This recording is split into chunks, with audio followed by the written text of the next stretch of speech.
Welcome to Diary of an Ex-Ho. This is Cheri Hardman. I'm your ex-ho, and today's guest is Corrina Lee Allen.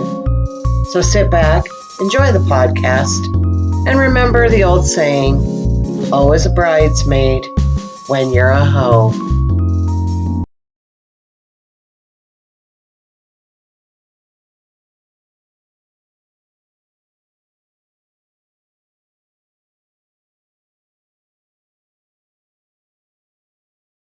Anyway, hi, it's good to see you. Hey. I never get to, the Seattle people, I don't get to see them often enough. Yeah, I don't drive either. Yeah, so I never know, like there's a lot of rooms in Seattle. I don't know if I can get into them. I Yeah, really need to like investigate, like, because now that I'm going to be retired, I can go anywhere, any night, and it doesn't matter. I just need to know, can I go there? So, right. Is this accessible is a big question. right. For sure. So, but anyway, so I'll probably be seeing a little bit more of you. That would be awesome. I would love to see you in Seattle. Uh, okay, so are your parents together? My father is deceased. He died the year I got married, which Oh, is like 2011. mm-hmm. Um, my mother is still alive. They were married until he passed. Okay, She was okay, his third wife. My okay. father was a rock and roll drummer. So Well, first of I've all, literally not met all my siblings face to face. Like, all right. Well, I'm sorry for the loss of your dad. But you had him for a good long time. So yes. I was just wondering, like the relationship between your parents. Did you see like were they physical with each other at all, or were they loving, physically and They were oh, affectionate, but my mom is probably one of the most uh modest people I've ever known. She's very, very and I that probably had an impact on me, but she just does not like sex, doesn't like talking about it. Like when I was a kid, we were one of the first families on the block to have a VCR, because that's how old I am.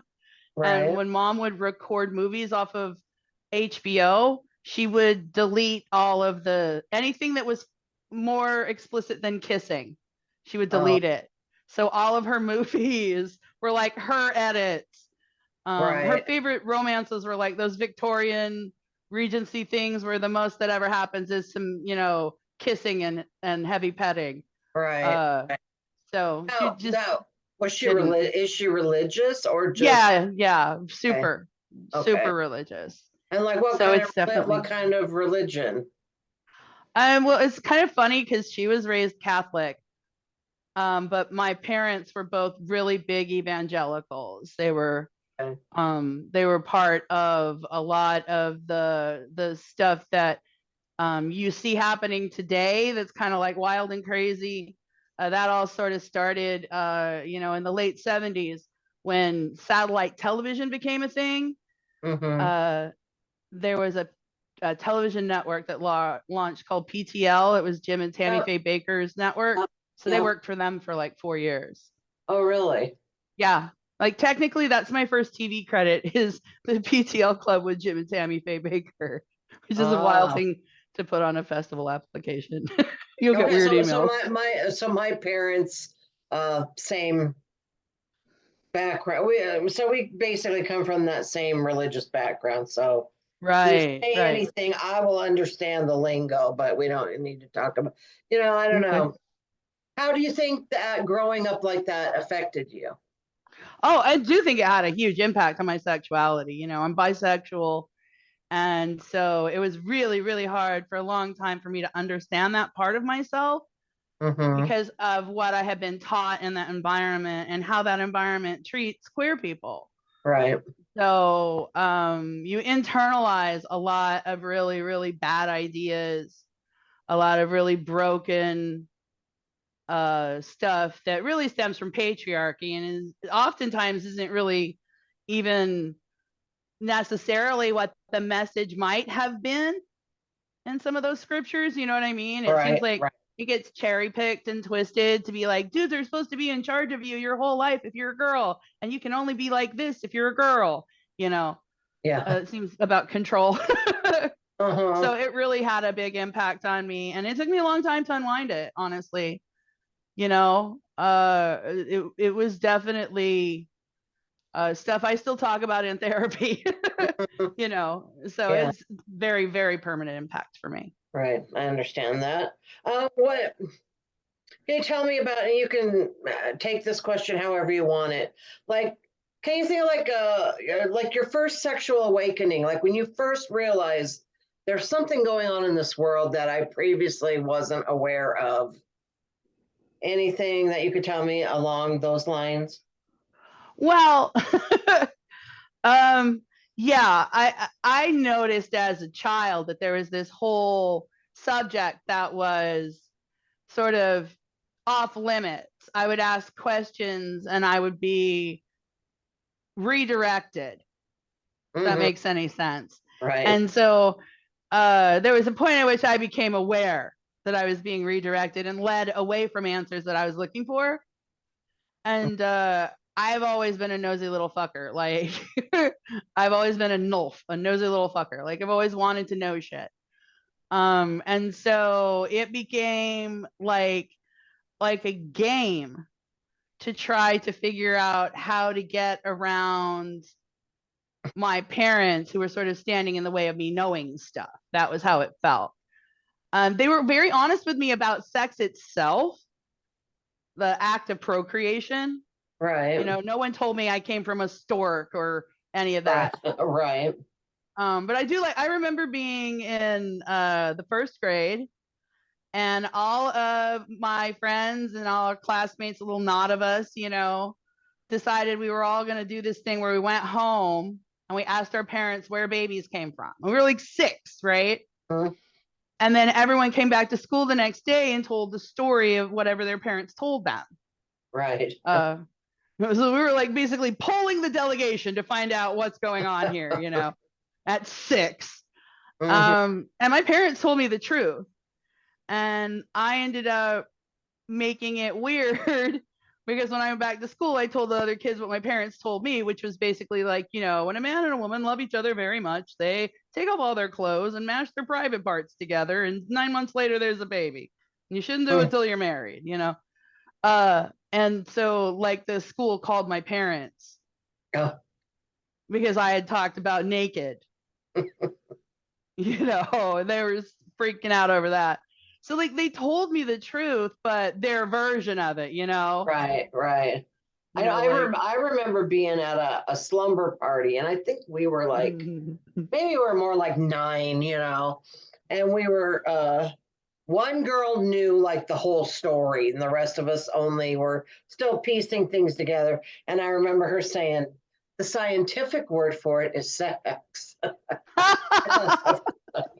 That's great. Well, it was kind of funny because at 6, we all sort of shared these stories of what our parents said. Some people came from a stork, and some parents, had their pea patch, I guess. They were under a leaf in a pea patch or whatever. But at the time, because all the other kids had told ridiculous stories, I just assumed I had also been told a ridiculous story.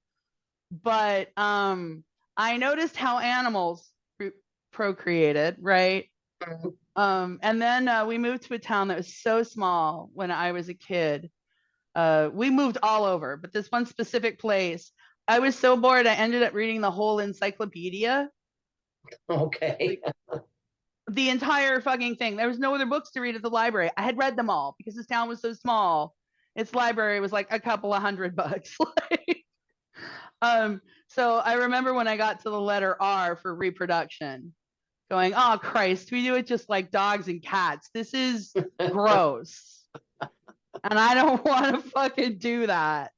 I was definitely into my animals as a kid anyways. I preferred my pets to humans. And so I already understood the animal world that way. Right. So when I found out that we did it like dogs and cats, I was just, no, I'm not doing that. I was mad about it. Did you have any celebrity crushes when you were younger? Not really. I was assigned a celebrity crush at 13. So I have a story about that. But I did not develop any of my own. That's one of the things that I learned later in life is connected to my demisexuality, which is I gotta know someone to feel Oh. physically attracted to them. I Mm-hmm. don't gotta know them like my best friend, but Mm-hmm. if they're just a stranger on a billboard or like Magic Mike or whatever, like I don't know that guy. So to me it's like I can see that that's an attractive person, and if I Right. talk to them and they were cool, I'd probably be attracted to them, but I don't feel it until I make any Oh. connection. Okay, so So you said demisexuality. So what do you mean by that? well, what that generally means is that you don't feel sexual attraction to people that you don't have some connection with, and that stranger sex is probably not your thing. I've tried it. I I've was just tried going to everything. ask, have you done stranger sex then? Yeah, I've done. I definitely tried to. I saw myself as abnormal for some Uh, of my sexual proclivities, which is not unusual for a queer person. And right. so I tried to self medicate by having a lot of really bad sex with men that I did not know. Uh, Uh, Literally tried to fuck the queer way, and it did not work. Here I am in my 50s going, I don't care if Channing Tatum has a washboard abs. If he's a jerk, I'm not going to want to fuck him. right. And I don't know that till I know him, you know? Well, then, okay, so then if you had sex with the stranger, then you knew him after that, No, or no, you didn't know him after that. no, no, no, no, That no. didn't count. I gotcha. Yeah, I was very fond of tag and release, as I referred to it. Sometimes also referred to as community service, which is, you know, I don't have room, I don't have spoons for any relationship. Hmm. There was Tinder before there was Tinder, man. It was called going to the fucking bar. Right. And I just didn't go to the same bar more than once. Uh-huh. I did that for a really long time, just really firmly convinced, mostly by advice I'd been given by other women, straight women, that if I just had sex with men enough, my feelings about it would change. Kind of a fake it till you make it strategy. Mm, And then I decided this is serving everyone but me. So I'm right. gonna not do that no more. Um, but I mean, that was the process. Okay. All right. So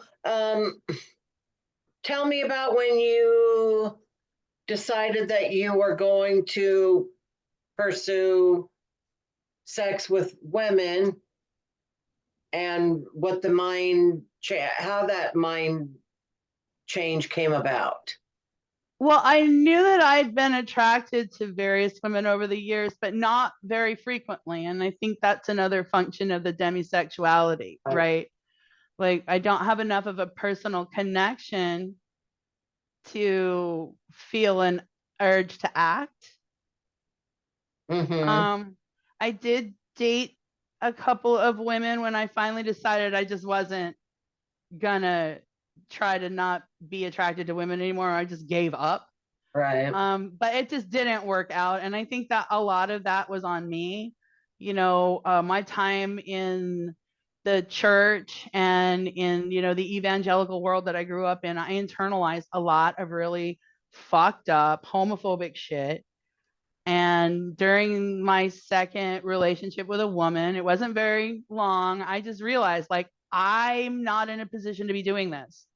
I'm not mentally recovered from the trauma that I experienced as a child. I don't want to I don't want to hurt someone else. I don't want to vomit up these bad ideas to another woman. So Mm-hmm. I just started going to therapy and not dating at all. Oh. And then I accidentally fell in love with a dude. It's an accident, sorry. um, he's a saint though, just to be clear. Uh, but it just I the desire was there, but I realized early enough like I wasn't mentally healthy enough Mm-hmm. to engage in like a serious relationship with another queer woman. Like I was too messed up. I needed to keep going, start at that point. I needed to start therapy and then keep going for a number of years and Right. be And then figure it out as you go. right, Yeah, that. instead of saying all these fucked up things that I had internalized to another person. You're basically just spreading the trauma around at that point. Mm-hmm. So I took myself off the shelf entirely. Well, that's actually a very mature thing to do. You Yeah, know. that's weird for me. Every now and then every now and then I go, God damn, I'm being real messy. Let me see, can I Yeah. fix it? I think I just like stumbled through my life in a sexual frenzy and then finally just like got to 49 and went, oh, I gave up. I give up. I give up. I met somebody that was cool. Like I just fucking give up, and that's not a very mature way to, but that's how I did it. So I listening think to that's you, I'm pretty like, common, I think so probably too. But yeah. you know? Like I definitely I do that joke about how I tried to fill my vagina with red flags in my 30s, Mm-hmm. but that's really what I was doing was I was, my 30s were that whole period was, a lot of one night stands with strange men to try to not feel the way I felt. Because the Yeah. world that I lived in, it wasn't safe to feel the way that I felt. You know what I mean? Yeah. Like it's hard to explain to people who aren't from an evangelical background how for a woman it's just not safe as Mm-hmm. an adult woman to not be some man's property. So Mm-hmm. you're just choosing between bad choices because being someone else's property is a shitty choice. It's not something that you want to make. But if you don't acquire a male protector of some kind, then you're open to all kinds of abuse that there's nothing you can do about it. So that's a super hard environment in which to engage in a relationship with another woman if you're both living in that world, All right. you know. For sure. All Mm. right. So what would be your definition of amazing sex? Oh, that's a fair question. Um, for me, it's usually like the best sex I've ever had has definitely been with my husband. I'm not just saying that because I'm married to him. Like I stayed for a reason. Um, and it's just really like this intimate connection. And so a lot of times for us, it's kind of a whole like we go out to dinner, it's a date night, and we have date night every week and have for our whole relationship until COVID. We went out every Friday night, no I matter think what that's it a was. really solid idea for couples to do. I think it's one of the reasons that my marriage has been successful is that I prioritize that. Like if I have a show on a Friday night, and I know you deal with this too, Hannes comes to my shows. We do the show and then we leave and we have our date, you Mm-hmm. know. Um, and I'm really lucky that I have this person that I'm with that's really supportive that'll do that kind of stuff for me. And it definitely, let me be clear, that's sexy as hell going to my Right. show and supporting me and recording my Right. show and then we go out to dinner and we have a nice that's sexy as hell. Right. Yeah. Supportive caring men and women are hot.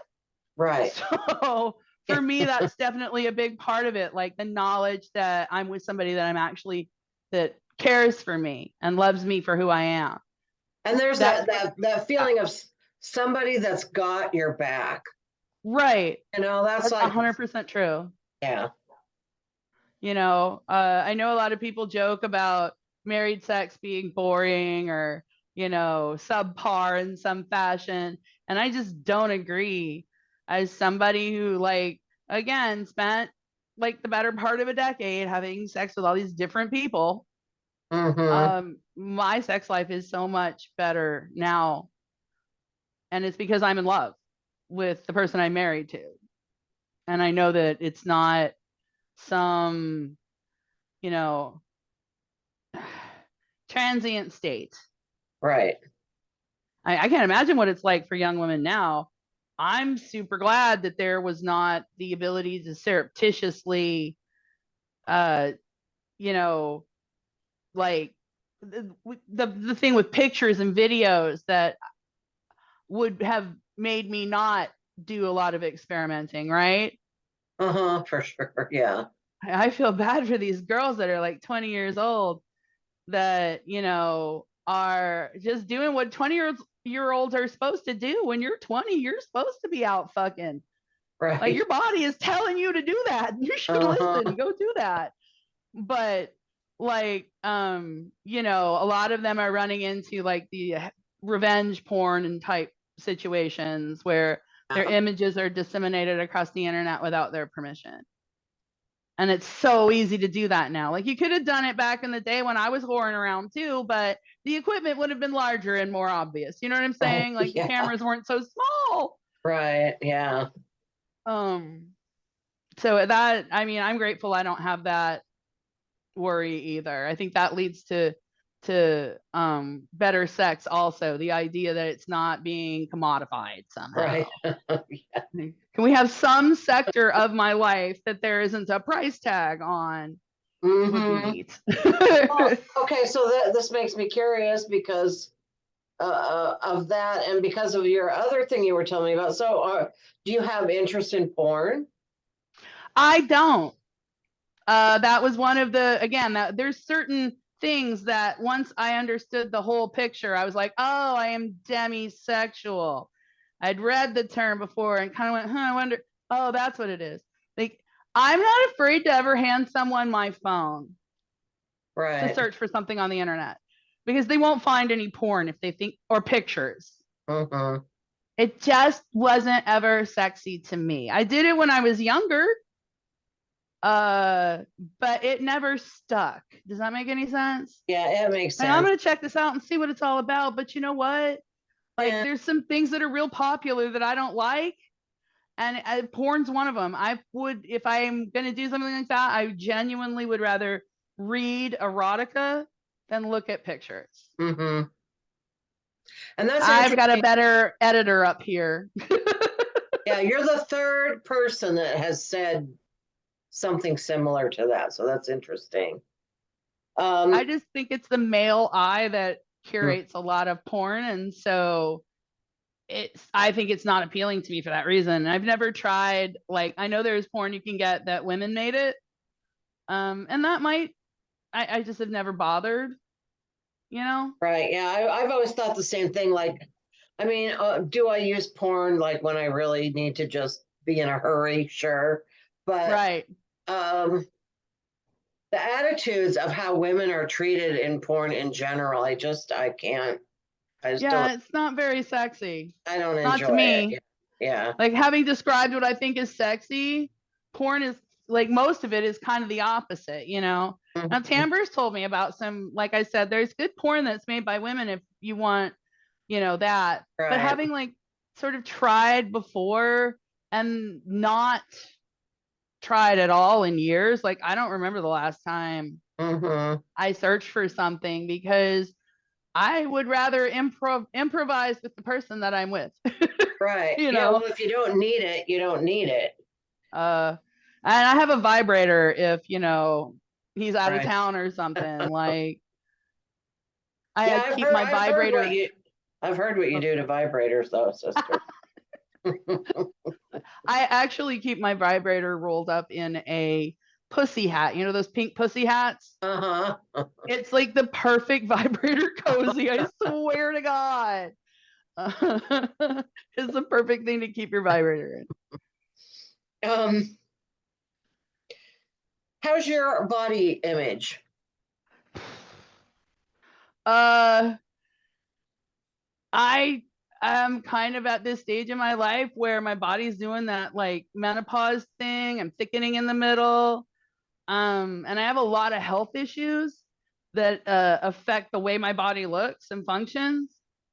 So there's definitely a lot of times where I have to fight the urge to like hate my body, right? Because it's not doing what I want it to do.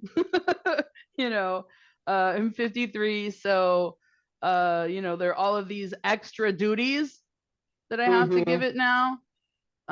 Yeah. But it's really important for all of us to remember that your body is supposed to be a tool for your own joy, right? Like Mm-hmm. that's your earth suit.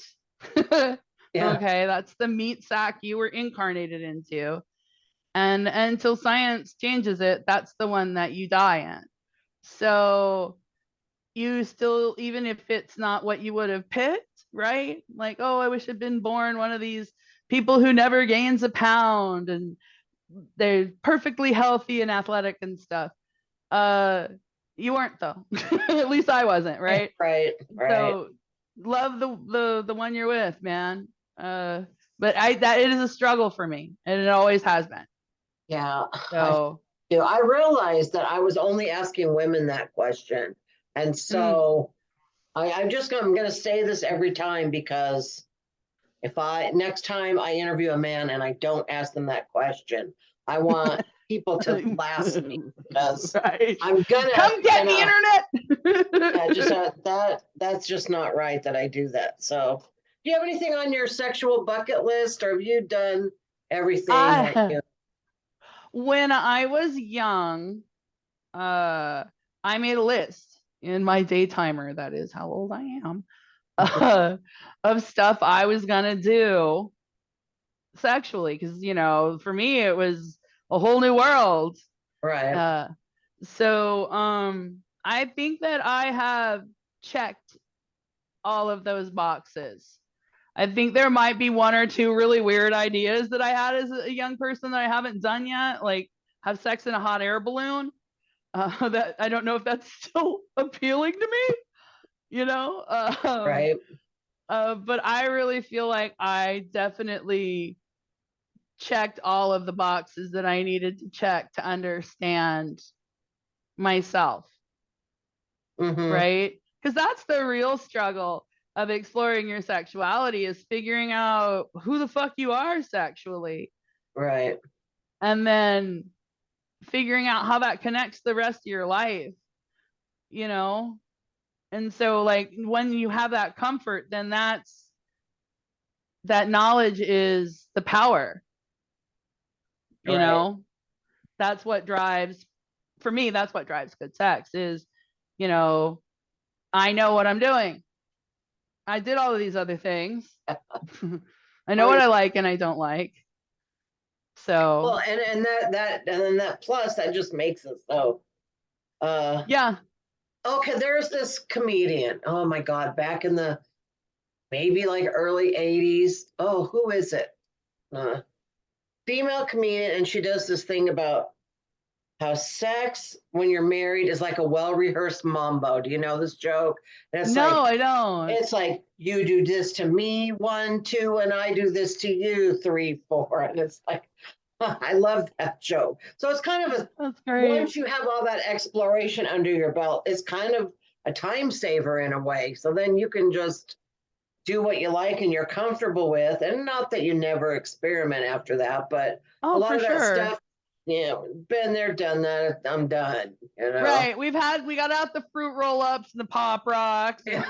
We did all that shit, you know? Uh-huh. Right. And I mean, like, look, when I was younger, I had a lot more like really directly sexual material as a comic. Like when I first started doing stand-up comedy at 28, my like first, I don't know, signature bit, right? Mm-hmm. Was this thing I used to do, the 10 rules of sex. And it was because I was constantly, mixing and mingling and being propositioned. And people were asking me to do stuff that I was off the fucking top not doing. Right. Mm-hmm. And it's super funny that later in life I did try some of them and I was right. I don't like them. Like what? What But do you not like? I didn't like anal. Oh, And all of my friends that experimented with that, sooner or later, they found some way that it was really enjoyable for them. And I think that for me, having been pregnant with twins and having all of the side effects of pregnancy visited upon my body, I I just get it. don't think Yeah. that's ever going to work for me, man, you know? uh but like some things that I was asked for, I know I'm not into, and I know they're like a kink, like messy food play. I don't like it. I don't Hmm. like it. I tried it. I don't like it. No one's putting mustard on me, man. Yeah. Like, it's not for me. I don't think the smell of vinegar is sexy. Okay, it just is not for me. So, um, it's funny how things change over the years, though. Like you Right. say you're not going to try it, and then you do. Some of it I did try, and I was like, well, that's not so terrible. Oh. So, All right. Well, yeah. we're getting close to the end of our time. Do you have Oh, any good. stories that you want to like share, or any topic that you want to approach before we go? Um, I don't think there's anything in particular that I mean, this is like your thing. And so I really like that you're the one that's sort of directing the questions rather Mm-hmm. than me sitting here just like trying to remember this story Right. or that one. Okay. Um, So you uh, mentioned a couple things in the beginning sure. of our talk. Yeah. Um, So if you want to know about like fertility issues, like I did become an ovarian egg donor uh-huh. at 25, which is probably why I have twins, because small sins are punished immediately. Uh, Oh.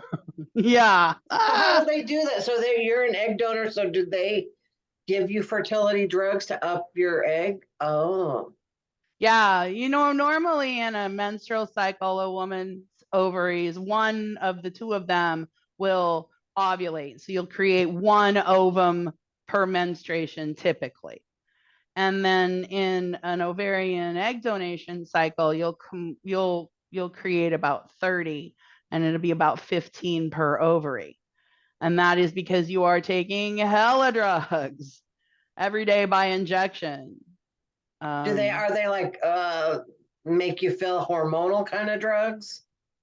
Yeah. I would imagine, yeah. Oh, Yeah. Well, the first thing they have to do is they have to get you on the same menstrual cycle as the recipient, right? So if you're making an ovum, they're gonna inseminate it in a petri dish and insert it into a woman, and her body has to be ready to get pregnant.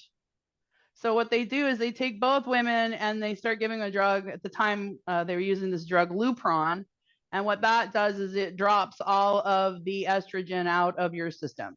So they get everyone down to the lowest level possible, and then they rise them at the same time, mm, right? So that you're at the same point in your cycles. Um, and so that process gave me a lot of respect for men, actually, because when you take the estrogen out of a meat sack, right? And the only thing that's left is testosterone. Jesus Christ, I wanted to punch everything. I was so fucking cranky. mm, Like I just stayed home for that week right. because I would have been I was miserable. And then they start bringing your estrogen levels back up, and then when you get to the top end of that, you get similar effects to like PMS, Right. right? And then there's another drug that they give you. The one that they gave me was called Metrodin, and that's the drug that makes your ovaries go, fuck yeah, let's fucking go, and make hella eggs. The whole process takes about 3 or 4 weeks by my recollection. It's been a while. Mm, And they take about 30 eggs. It's one of those like laparoscopic procedures. And it paid for my college tuition for 2 semesters every time I did it. wow. So, and there Like was so demand. specifically for one person. It was for 3 different people. Okay. Only one of them was able to conceive Mm-hmm. because they've got other challenges often, aside from just perhaps not producing viable ovum, right? Right. So for a number of reasons, the pregnancies won't take. They won't implant in the uterine wall, right? But I know that there was one successful pregnancy as a result of my donation. So they tell you that, like, oh, they were able to get pregnant, or Yeah, yeah, but that's the extent of it. right, You right. know, I mean, I know that people would probably be worried, like, oh, you're gonna come try to take my kid because genetics, and I'm like, nah. You did the pregnancy. That's the hard part, man. Mm-hmm. Right, For real. That's your fucking baby, ma'am. right. Yeah, for Like, sure. damn. Because I But never want to do that's that like, again. but you're giving up your body for a month. Like you can't have sex or anything like that during that time, can You you? can, but girl, are you fucking rolling the dice? Like, one busted condom and you are Octomom, okay? Right. Fuck that. Like, I don't have enough titties for that shit. I only got two, man. So yeah, you're definitely rolling the dice if you have sex. You're definitely you're making a sacrifice for someone else. You're compensated for it. You're given some cash. It's not a ton. I was given $3,000 cash Mm-hmm. for being an egg donor, but um for me, the money was great and I put it to something that I needed. But the reason I decided to do it was because my best friend from high school had suffered from infertility, and I saw the pain that she went through and how hard it was for her. And she was finally able to have children through IVF. And so Mm-hmm. that really kind of pushed me to, like, I didn't know if I wanted to raise children, but I knew I was willing to help another woman who Mm-hmm. needed help, who that was just all she'd ever wanted to be was a mom. This Right. friend, that was the thing with her. Like, all she'd ever wanted to be was a mom. That was her primary ambition in life. Mm-hmm. And if I could help another woman, then a month didn't seem like too bad, especially if I was being compensated for my time. I mean, I was paid $3,000 to do it, and I thought that was a reasonable fee for what I was being asked for. Mm-hmm. You Now, how know, long after that did you have your own kids? 2 years. My ovaries basically just decided they really liked ovulating. Yes. And so instead of firing on one side, I fire on both sides. Mm. So I have been double ovulating since I cycled Oh, for donation. wow. Yeah. Like I said, small sins are punished immediately. Right. Oh, I don't know about you, but I'm glad those pregnancy days are over. Oh, fuck yeah. Oh, that's I'm a lot to ask of a done. person. I Ooh. mean, honest to God, surrogate pregnancy. I think that's about $30,000 last Mm-hmm. time I checked. I don't know. I don't think I Yeah. could. I don't think $30,000 is enough money for me. Mm, Certainly not these days. Uh, that hotel is closed down. It's just right. cobwebs now. You Yeah. know. Yeah. But uh, I think that the egg donation was so much less of a lift than being pregnant. Mm-hmm. You know. Although at the time I didn't have any idea how hard pregnancy was. I had not been pregnant ever when I was an Right. ovarian egg donor. So I really didn't know. Mm-hmm. But I'll tell you what, one and done for me. Thank you. Well, Uh, it was two in one yeah, for you. Yeah. So that's yeah. you Like, did double no, you did double duty. right? Like, look, I gave it the office. I don't know what more the human race wants from me. Mm. you know, fuck. All Yeah. right. All right. So where can people, like, do you have an Instagram that you use Yes. where people can Follow follow me on you? Instagram. I will pull up a little thing here. Watch this. I'm so technological now. I feel fancy. as fuck for an old lady. I got the little scan code. See if I can do this. There it is. A little bit over. There you go. Oh. That's the one. I'll send it to you in Messenger. I am Corrina Lee Allen on the Instagrams, and that is where I genuinely prefer to communicate, trying to consolidate everything to my Instagram. So it's just my stage name on Instagram. Okay. And I'll send you if there's a, I don't know how to do the share an image in Zoom. Right. Okay. Well, yeah, we'll be all over the place with this. We'll fix it in post. Yeah. Well, tell your editor I owe them a latte. It has been great talking to you. Yes, it's been great talking to you too. I miss you. I need to get down to Tacoma more often and hang out with you guys. Next month, right? I've got you in July. You do? Oh shit. You're at Odd Otter. What am I doing? I'm at Odd Otter in July? You are? Boy. Okay. What date? What am I looking at? I don't know. Oh shit. It's the last Monday. The last Monday. Okay. Yeah. July 31st. Okay. It might be the 24th.